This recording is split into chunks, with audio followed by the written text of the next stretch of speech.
Bonjour, bienvenue au Centre québécois de programmation neurolinguistique. Je vous souhaite une excellente formation en compagnie de Julie Habart.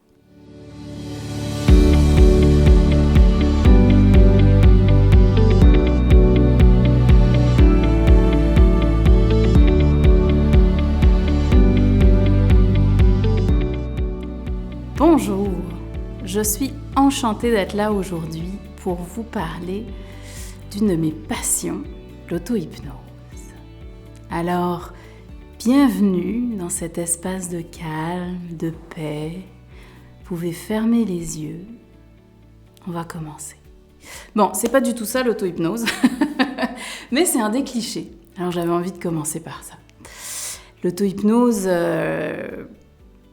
évidemment, c'est un dérivé de l'hypnose. L'hypnose, on en entend parler avec l'hypnose de scène.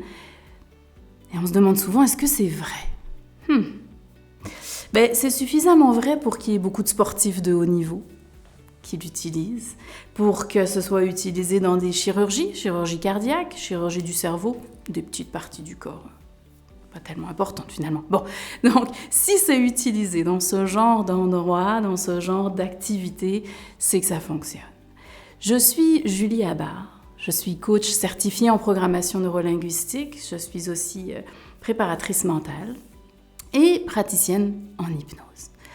L'auto-hypnose, elle fait partie de ma vie depuis maintenant plus de 10 ans.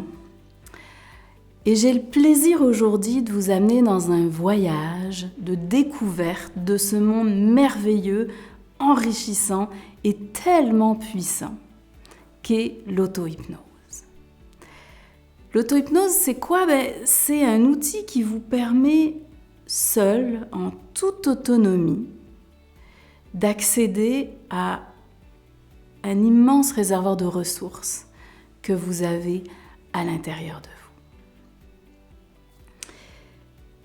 L'auto-hypnose, je vais commencer par vous la présenter. C'est la création d'un état de focus qui pourrait faire penser à une forme de méditation. D'ailleurs, cérébralement, au début d'une séance d'auto-hypnose, il se passe un peu la même chose que dans une méditation. Sauf que là, on va parler d'une méditation active.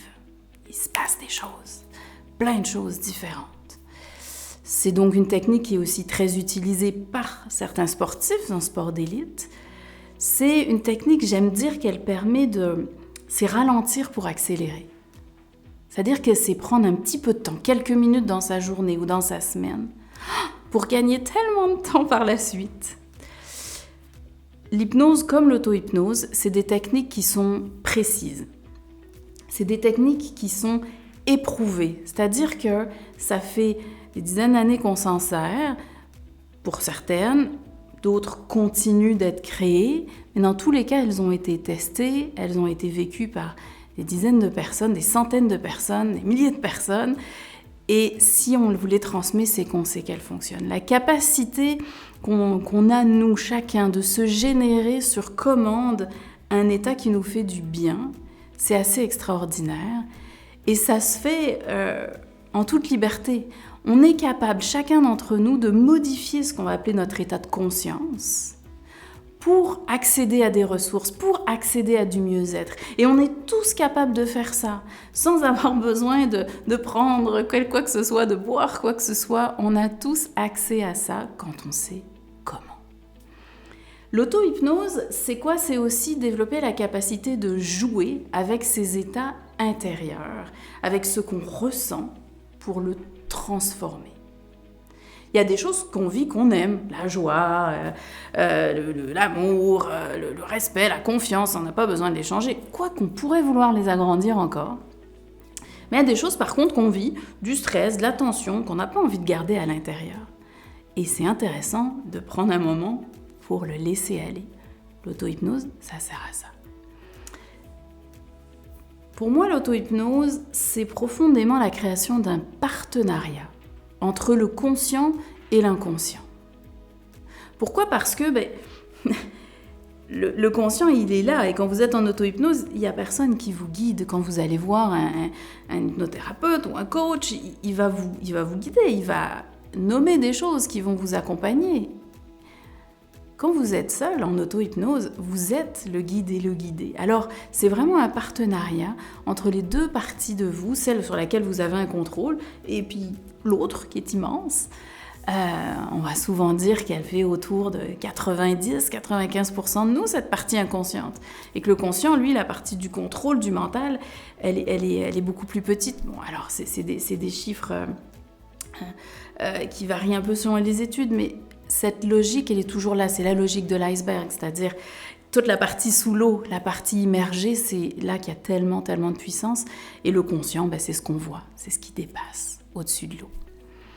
En programmation neurolinguistique, il y a une postulat, une phrase qui dit que toutes les ressources sont dans la personne. C'est-à-dire qu'on a tous en nous un immense potentiel, des réservoirs immenses de capacités qui vont pouvoir nous permettre d'atteindre nos buts.